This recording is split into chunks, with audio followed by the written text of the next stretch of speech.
ओम शांति। 4 जनवरी 2025 के ईश्वरीय महावाक्य।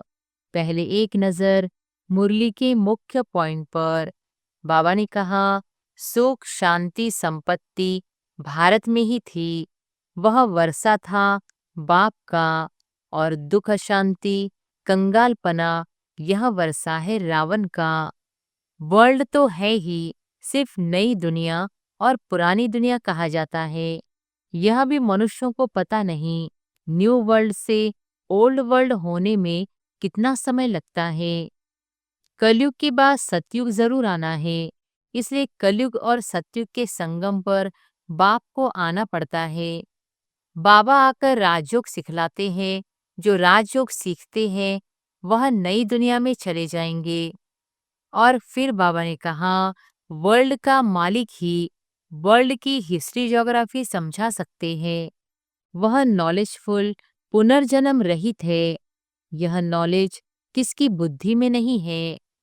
अपने को आत्मा समझ बाप जो है जैसा है उसको उसी रूप में याद करते हो, परंतु ऐसी बुद्धि उनकी होगी जो पूरा योग युक्त होंगे, जिनकी बाप से प्रीत बुद्धि होगी।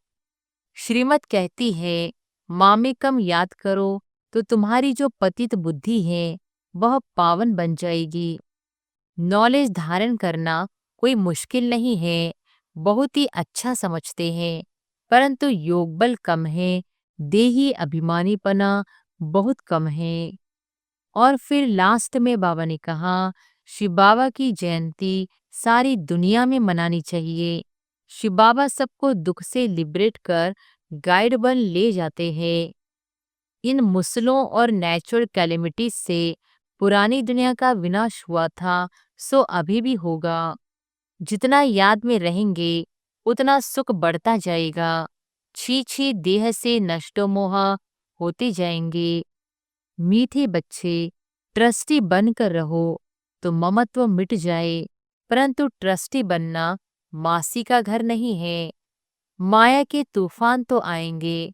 कर्मेंद्रियों से कोई विकर्म नहीं करना चाहिए, वह बेकायदे हो जाता है। और अब सुनते हैं महावाक्यों को विस्तार से। मुरली का सार। मीठे बच्चे, तुम अशरीरी बन जब बाप को याद करते हो तो तुम्हारे लिए यह दुनिया ही खत्म हो जाती है। देह और दुनिया भूली हुई है। प्रश्न है, बाप द्वारा सभी बच्चों को ज्ञान का तीसरा नेत्र क्यों मिला है? उत्तर है, अपने को आत्मा समझ बाप जो है जैसा है उसी रूप में याद करने के लिए तीसरा नेत्र मिला है। परंतु यह तीसरा नेत्र काम तब करता है जब पूरा योग युक्त रहे, अर्थात एक बाप से सच्ची प्रीत हो, किसी के नाम रूप में लटके हुए न हो। माया प्रीत रखने में ही विघ्न डालती है, इसी में बच्चे धोखा खाते हैं।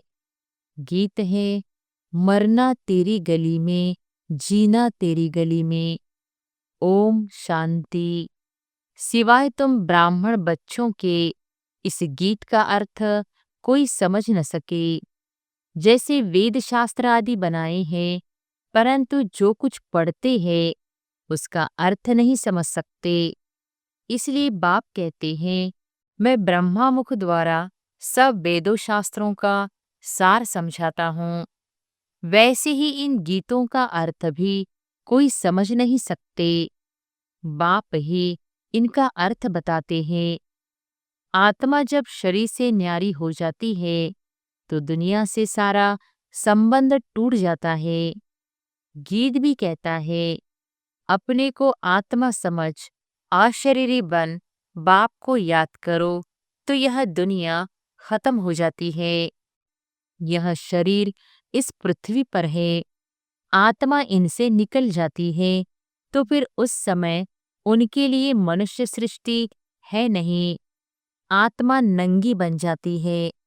फिर जब शरीर में आती है तो पाठ शुरू होता है।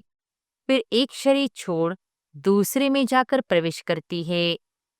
वापिस महतत्व में नहीं जाना है, उड़कर दूसरे शरीर में जाती है। यहाँ इस आकाश तत्व में ही उनको पाठ बजाना है, मूल वतन में नहीं जाना है। जब शरीर छोड़ते हैं तो न यह कर्म बंधन न वह कर्म बंधन रहता है। शरीर से ही अलग हो जाते हैं ना, फिर दूसरा शरीर लेते तो वह कर्म बंधन शुरू होता है। यह बातें सिवाय तुम्हारे और कोई मनुष्य नहीं जानते। बाप ने समझाया है, सब बिल्कुल ही बेसमझ है, परंतु ऐसे कोई समझते थोड़ी है। अपने को कितना अक्लमंद समझते हैं, पीस प्राइज देते रहते हैं। यह भी तुम ब्राह्मण कुलभूषण अच्छी रीति समझा सकते हो, वह तो जानते ही नहीं कि पीस किसको कहा जाता है। कोई तो महात्माओं के पास जाते हैं कि मन की शांति कैसे हो। यह तो कहते हैं वर्ल्ड में शांति कैसे हो, ऐसे नहीं कहेंगे कि निराकारी दुनिया में शांति कैसे हो।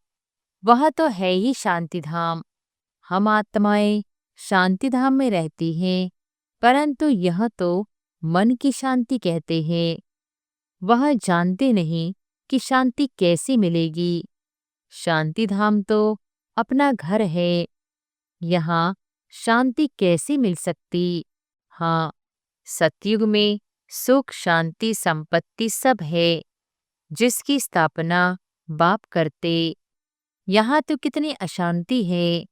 यह सब अब तुम बच्चे ही समझते हो। सुख शांति संपत्ति भारत में ही थी, वह वर्षा था बाप का, और दुख अशांति कंगालपना यह वर्षा है रावण का।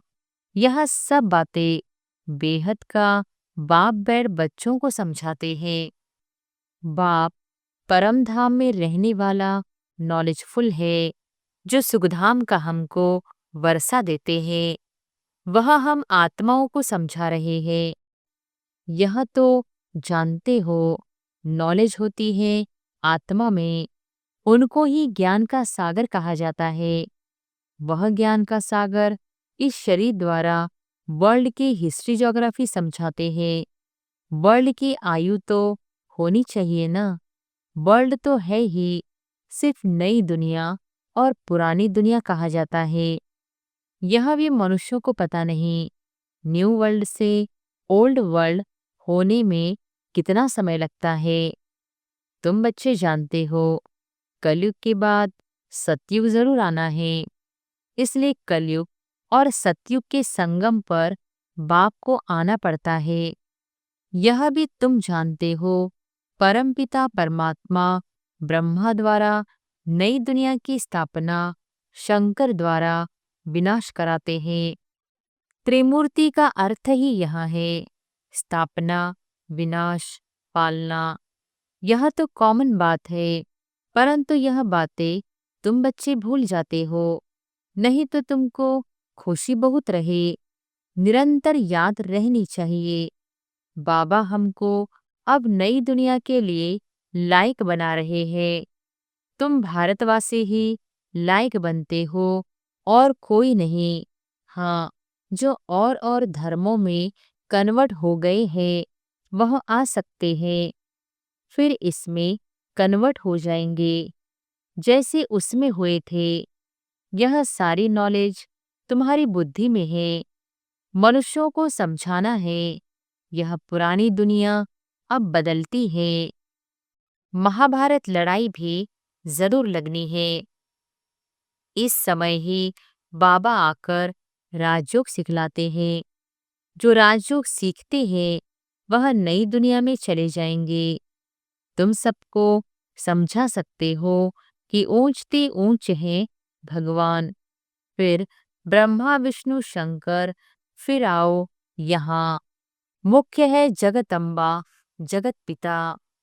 बाप आते भी यहाँ है, ब्रह्मा के तन में।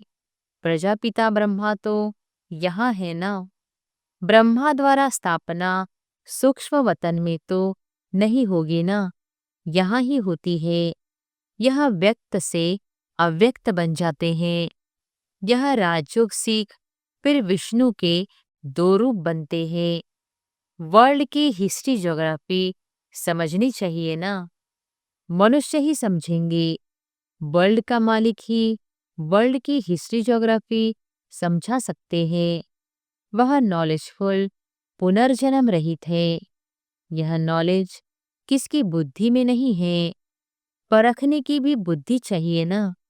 कुछ बुद्धि में बैठता है या ऐसे ही है, नब्ज देखनी चाहिए। एक अजमल खां नामी ग्रामी वैद्य होकर गया है। कहते हैं देखने से ही उनको बीमारी का पता पड़ जाता था। अब तुम बच्चों को भी समझना चाहिए कि यह लायक है या नहीं। बाप ने बच्चों को ज्ञान का तीसरा नेत्र दिया है, जिससे तुम अपने को आत्मा समझ बाप जो है जैसा है उसको उसी रूप में याद करते हो। परंतु ऐसी बुद्धि उनकी होगी जो पूरा योग युक्त होंगे, जिनकी बाप से प्रीत बुद्धि होगी। सब तो नहीं है ना, एक दो के नाम रूप में लटक पड़ते हैं। बाप कहते हैं प्रीत तो मेरे साथ लगाओ ना। माया ऐसी है जो प्रीत रखने नहीं देती है। माया भी देखती है। हमारा ग्राहक जाता है तो एकदम नाक कान से पकड़ लेती है। फिर जब धोखा खाते हैं तब समझते हैं माया से धोखा खाया।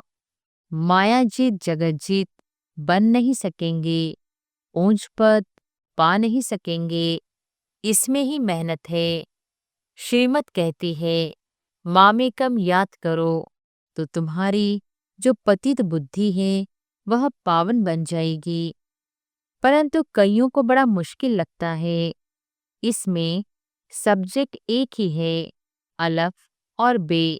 बस दो अक्षर भी याद नहीं कर सकते हो। बाबा कहे अलफ को याद करो, फिर अपने देह को दूसरे की देह को याद करते रहते हैं। बाबा कहते हैं देह को देखते हुए तुम मुझे याद करो। आत्मा को अब तीसरा नेत्र मिला है, मुझे देखने समझने का। उससे काम लो। तुम बच्चे अभी त्रिनेत्री त्रिकालदर्शी बनते हो, परंतु त्रिकालदर्शी भी नंबरवार है।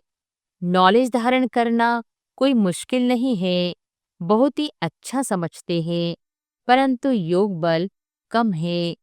देही अभिमानीपना बहुत कम है। थोड़ी बात में क्रोध आ जाता है, गिरते रहते हैं, उठते हैं, गिरते हैं, आज उठे कल फिर गिर पड़ते हैं।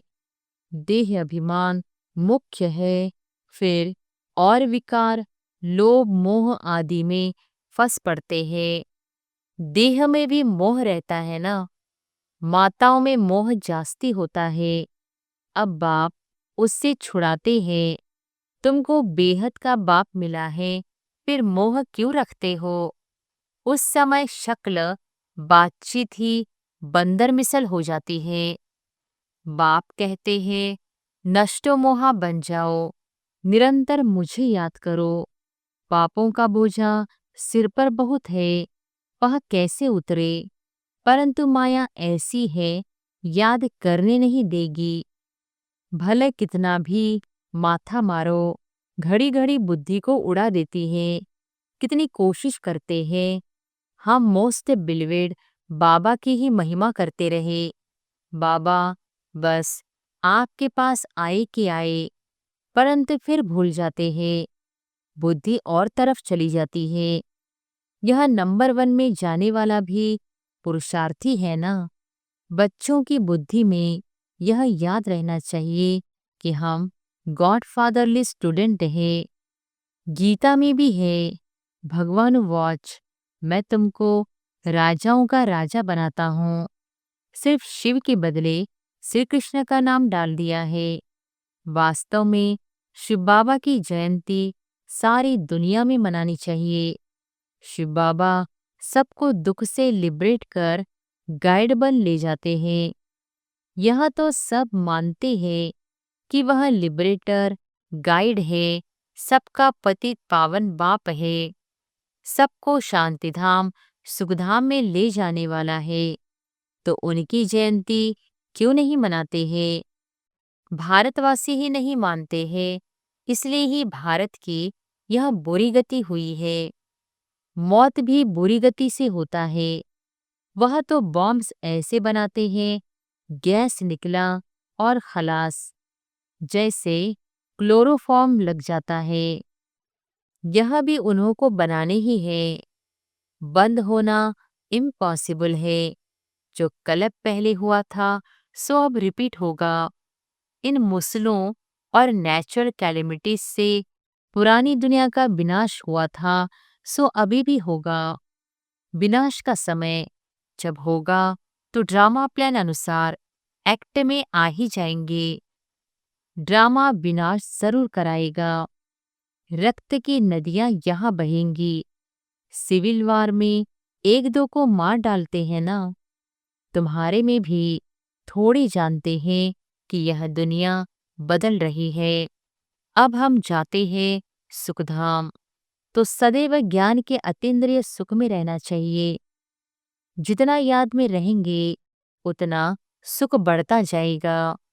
छी छी देह से नष्टो मोहा होते जाएंगे। बाप सिर्फ कहते हैं अलफ को याद करो तो बे बादशाही तुम्हारी है। सेक्टर में बादशाही। बादशाह को बच्चा हुआ तो गोया बच्चा बादशाह बनाना। तो बाप कहते हैं मुझे याद करते रहो और चक्र को याद करो तो चक्रवर्ती महाराजा बनेंगे।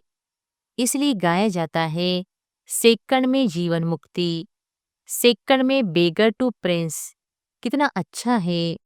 तो श्रीमत पर अच्छी रीति चलना चाहिए।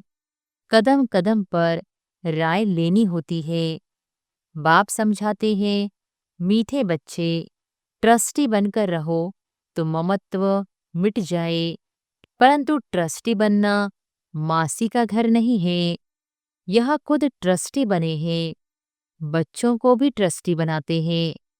यह कुछ भी लेते हैं क्या? कहते हैं तुम ट्रस्टी हो, संभालो। ट्रस्टी बने तो फिर ममत्व मिट जाता है। कहते भी हैं ईश्वर का सब कुछ दिया हुआ है, फिर कुछ नुकसान पड़ता है या कोई मर जाता है तो बीमार हो पड़ते हैं। मिलता है तो खुशी होती है।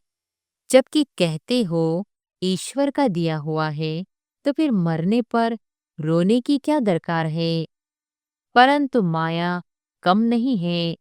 मासी का घर थोड़ी है।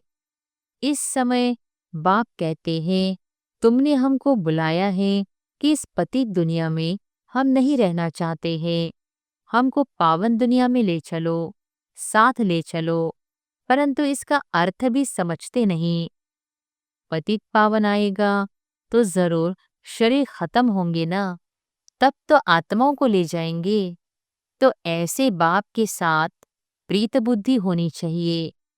एक से ही लव रखना है, उनको ही याद करना है। माया के तूफान तो आएंगे। कर्मेंद्रियों से कोई विकर्म नहीं करना चाहिए, वह बेकायदे हो जाता है। बाप कहते हैं मैं आकर इस शरीर का आधार लेता हूँ। यह इनका शरीर है ना। तुमको याद बाप को करना है। तुम जानते हो ब्रह्मा भी बाबा, शिव भी बाबा है। विष्णु और शंकर को बाबा नहीं कहेंगे। शिव है निराकार बाप, प्रजापिता ब्रह्मा है साकारी बाप। अब तुम साकार द्वारा निराकार बाप से वर्षा ले रहे हो। दादा इनमें प्रवेश करते हैं तब कहते हैं दादे का वर्षा बाप द्वारा हम लेते हैं। दादा ग्रैंडफादर है निराकार, बाप है साकार। यह वंडरफुल नई बातें हैं ना। त्रिमूर्ति दिखाते हैं परंतु समझते नहीं। शिव को उड़ा दिया है। बाप कितनी अच्छी अच्छी बातें समझाते हैं तो खुशी रहनी चाहिए। हम स्टूडेंट हैं। बाबा हमारा बाप, टीचर, सदगुरु है। अभी तुम वर्ल्ड की हिस्ट्री ज्योग्राफी बेहद के बाप से सुन रहे हो, फिर औरों को सुनाते हो। यह 5000 वर्ष का चक्र है। कॉलेज के बच्चों को वर्ल्ड की हिस्ट्री ज्योग्राफी समझानी चाहिए। 84 जन्मों की सीढ़ी क्या है? भारत की चढ़ती कला और उतरती कला कैसे होती है, यह समझाना है। सेकंड में भारत स्वर्ग बन जाता है, फिर 84 जन्मों में भारत नरक बनता है। यह तो बहुत ही सहज समझने की बात है। भारत गोल्डन एज से आयरन एज में कैसे आया है, यह तो भारतवासियों को समझाना चाहिए। टीचर्स को भी समझाना चाहिए। वह है जिस्मानी नॉलेज, यह है रूहानी नॉलेज। वह मनुष्य देते हैं, यह गॉडफादर देते हैं। वह है मनुष्य सृष्टि का बीज रूप, तो उनके पास मनुष्य सृष्टि का ही नॉलेज होगा। अच्छा, मीठे मीठे सिकिलधे बच्चों प्रति मात पिता बाप दादा का याद प्यार और गुड मॉर्निंग। रूहानी बाप की रूहानी बच्चों को नमस्ते। धारणा के लिए मुख्य सार। पहली पॉइंट, इस छी छी देह से पूरा नष्टमोहा बन ज्ञान के अतीन्द्रिय सुख में रहना है। बुद्धि में रहे, अब यह दुनिया बदल रही है, हम जाते हैं अपने सुखधाम। दूसरी पॉइंट, ट्रस्टी बनकर सब कुछ संभालते हुए अपना ममत्व मिटा देना है। एक बाप से सच्ची प्रीत रखनी है। कर्मेंद्रियों से कभी भी कोई विकर्म नहीं करना है। वरदान है, ब्रह्मा बाप समान श्रेष्ठ ते श्रेष्ठ तस्वीर बनाने वाले परोपकारी भव। ब्रह्मा बाप समान श्रेष्ठ ते श्रेष्ठ तस्वीर बनाने वाले परोपकारी भव। श्रेष्ठ स्मृति और श्रेष्ठ कर्म द्वारा तकदीर की तस्वीर तो सभी बच्चों ने बनाई है। अभी सिर्फ लास्ट टचिंग है संपूर्णता की व ब्रह्मा बाप समान श्रेष्ठ ते श्रेष्ठ बनने की। इसके लिए परोपकारी बनो, अर्थात स्वार्थ भाव से सदा मुक्त रहो। हर परिस्थिति में, हर कार्य में, हर सहयोगी संगठन में जितना निस्वार्थपन होगा उतना ही परोपकारी बन सकेंगे। सदा स्वयं को भरपूर अनुभव करेंगे। सदा प्राप्ति स्वरूप की स्थिति में स्थित रहेंगे। स्व के प्रति कुछ भी स्वीकार नहीं करेंगे। स्लोगन है, सर्वस्व त्यागी बनने से ही सरलता व सहनशीलता का गुण आएगा। सर्वस्व त्यागी बनने से ही सरलता व सहनशीलता का गुण आएगा। अपने शक्तिशाली मनसा द्वारा सकाश देने की सेवा करो। यह सकाश देने की सेवा निरंतर कर सकते हो। इसमें तबीयत व समय की बात नहीं है। दिन रात इस बेहद की सेवा में लग सकते हो। जैसे ब्रह्मा बाप को देखा, रात को भी आंख खोली और बेहद की सकाश देने की सेवा होती रही, ऐसे फॉलो फादर करो। जब आप बच्चे बेहद को सकाश देंगे तो नजदीक वाले ऑटोमेटिक सकाश लेते रहेंगे। इसे बेहद की सकाश देने से वायुमंडल ऑटोमेटिक बनेगा। अच्छा, ओम शांति।